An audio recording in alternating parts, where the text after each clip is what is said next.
Alright there guys, so a follow-up from the video earlier on today. Liverpool have now officially confirmed Richard Hughes as the sporting director.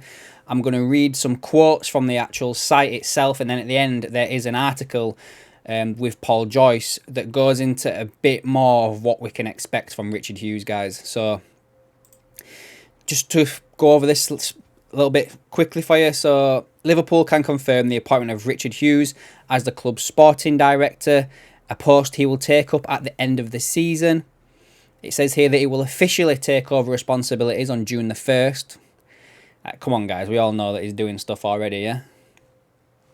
Having been appointed by Michael Edwards, who was recently named the FSG CEO of football. And the pair have previously worked together during Hughes' playing time in Portsmouth. Just going to quote Hughes now, talking about his position. I am incredibly proud to be offered this opportunity. Liverpool is a unique club, and I am grateful to be given a chance to serve in this capacity. Sorry, guys. People rightly talk about the rich history this organisation can boast, but it is the present and future which really excites me. Jurgen Klopp is leading an outstanding team and squad, and alongside that, the commitment to young players and their pathway to the first team is also outstanding. I am fully aware of the expectations and responsibilities that come with taking this position. It will be my job working with Michael and leading the football operations team already in place, plus the wider staff at the AXA Training Centre to make good decisions. That's really what the job entails. You have to make the kind of decisions which enhance the prospect of having a team that wins and excites the supporters. It is what Liverpool have done well for a very long time, and the benefits are there for everybody to see. Now just going over to Edwards, who's also reacting to this announcement. It says here, like, reacting to today's announcement, Edwards said. Reacting. He did it. I'm delighted Richard has agreed to join us in this vital, important position. I've known him for half of my life in a professional and personal capacity. He is absolutely someone who embodies the best of Liverpool Football Club. I trust him completely. He has outstanding judgment, a track record of making smart decisions which benefit the organisation he represents. Both Richard and I are aware of the weight of responsibility that comes with working in this capacity for a club such as this. The fact he is excited and energised by the challenge ahead is important. Sorry guys, I just thought about Klopp losing his energy when I read that then. It is clear to everyone that Jurgen will leave a legacy to build upon, and in Richard we have the right person to make key decisions and offer the leadership to take us forward into a bright future. As one very successful chapter will come to a close for Liverpool in the summer, the object of everyone here is for another one to begin. And with Richard, I am confident we have the right person in position for us to achieve this aim. So we got this all came out 20 minutes ago. But anyway, you've got to think that this is the same guy that Michael Edwards kind of shafted at Bournemouth. You know, he sold him Solanke, sold him Jordan Ibe, sold him Brad Smith for obscene amounts of money.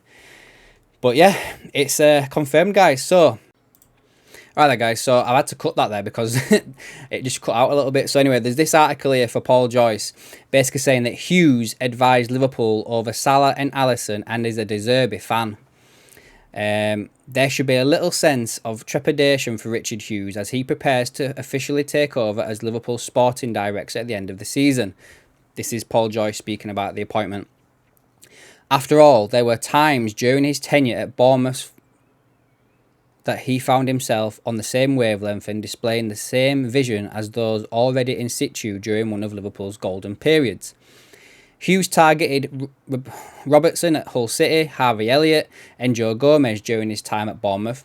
He also identified Van Dijk and Alisson as signings that in an ideal world he would have pursued. So basically, if Bournemouth had the money, he'd have gone for them players. Which is a bit of a weird thing to be saying.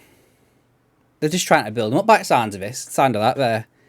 Like, why would Alisson and Van Dijk be even in the same breath as Bournemouth?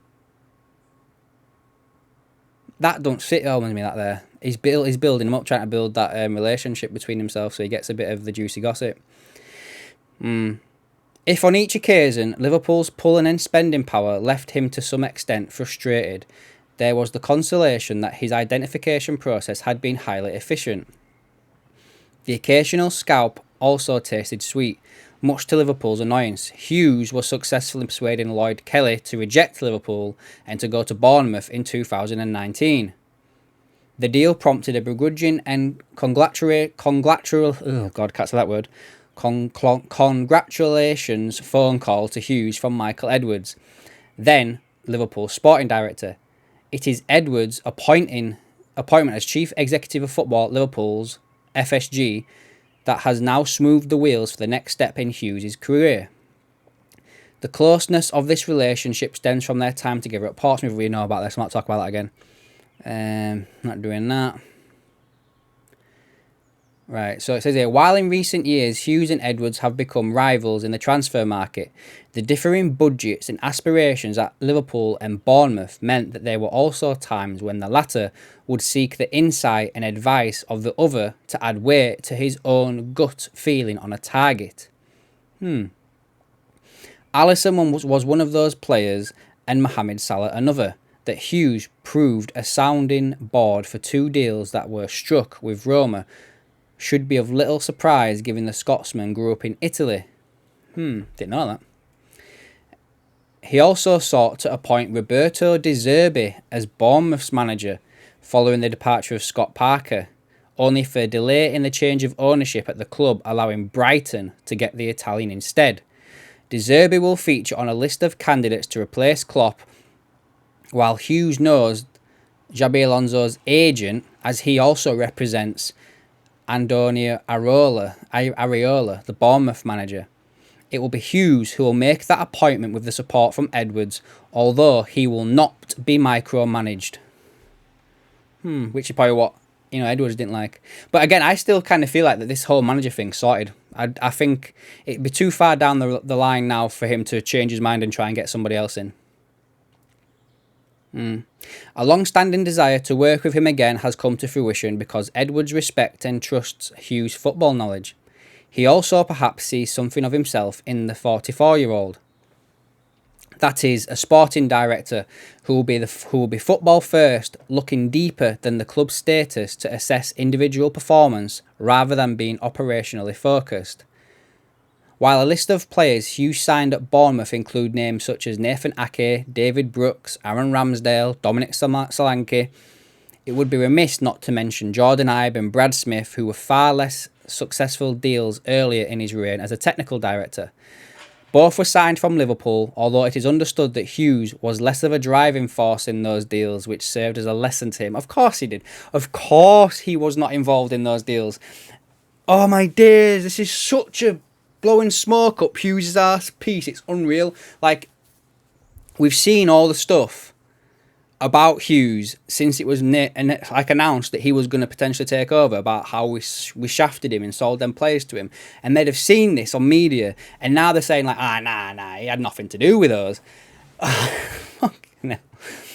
After the short-lived spells of Ward and Schmadtke as Liverpool's sporting director, it is important that Hughes' appointment brings with it stability and structure that will create the best conditions to allow Klopp's successor to focus primarily on extracting the best from the squad they inherit.